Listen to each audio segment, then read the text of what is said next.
ഇത് സുപ്രീം കോടതിയുടെ പരിഗണനയിലിരിക്കുന്ന വിഷയമാണ്. അതുകൊണ്ട് അധികം അതിനെക്കുറിച്ച് കമൻ്റ് ചെയ്യാൻ സാധിക്കില്ല. ജസ്റ്റിസ് ധൂലിയയുടെ നേതൃത്വത്തിലുള്ള സെർച്ച് കമ്മിറ്റിയെ നിയോഗിച്ചത് സുപ്രീം കോടതിയാണ്. സംസ്ഥാന ഗവൺമെൻറ്റിൻ്റെയും ചാൻസലറായി പ്രവർത്തിക്കുന്ന ഗവർണറുടെയും നോമിനികളെ സംയോജിപ്പിച്ചുകൊണ്ട് വളരെ ബാലൻസ്ഡായിട്ട് ഉണ്ടാക്കിയ ഒരു സെർച്ച് കമ്മിറ്റി ആയിരുന്നു. അതിൻ്റെ നേതൃത്വം ജസ്റ്റിസ് ധൂലിയയ്ക്കായിരുന്നു. ഇത് ഒരു തർക്കം ഉയർന്നു വന്നപ്പോൾ അത് പരിഹരിക്കുന്നതിന് വേണ്ടി സുപ്രീം കോടതി തയ്യാറാക്കിയ വളരെ രമ്യമായ ഒരു അമിക്കബിൾ സെറ്റിൽമെൻറ്റ് എന്ന് വിളിക്കാവുന്ന ഒരു ഫോർമുലയായിരുന്നു.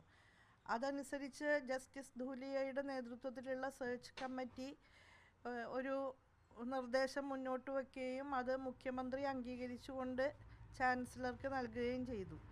അപ്പോൾ ആ പേരുകളിൽ നിന്ന് വ്യത്യസ്തമായ പേരുകൾ ചാൻസലർ നിർദ്ദേശിച്ചു എന്നുള്ളതാണ് അറിയാൻ കഴിയുന്നത്. പത്രമാധ്യമങ്ങളിലൂടെ അറിയുന്ന കാര്യമാണ്, അല്ലാതെ നമുക്ക് നേരിട്ട് അറിയില്ല. അദ്ദേഹം സമർപ്പിച്ച അഫിഡവിറ്റിൽ വേറെ പേരുകൾ നൽകിയിട്ടുണ്ട് എന്ന് മാധ്യമങ്ങളിലൂടെ മനസ്സിലാക്കുന്നതാണ്. അതുകൊണ്ട് അതിൽ കമൻ്റ് ചെയ്യുന്നതിൽ പരിമിതികളുണ്ട്. എന്തായാലും സുപ്രീം കോടതി ആണ് ഇതിൻ്റെ ഇനി അങ്ങോട്ടുള്ള കാര്യങ്ങളിൽ തീരുമാനം പറയേണ്ടത്. സുപ്രീം കോടതി നിർദ്ദേശങ്ങൾ അതേപടി അനുസരിക്കുകയാണ് സംസ്ഥാന ഗവൺമെൻറ് ചെയ്തിട്ടുള്ളത്.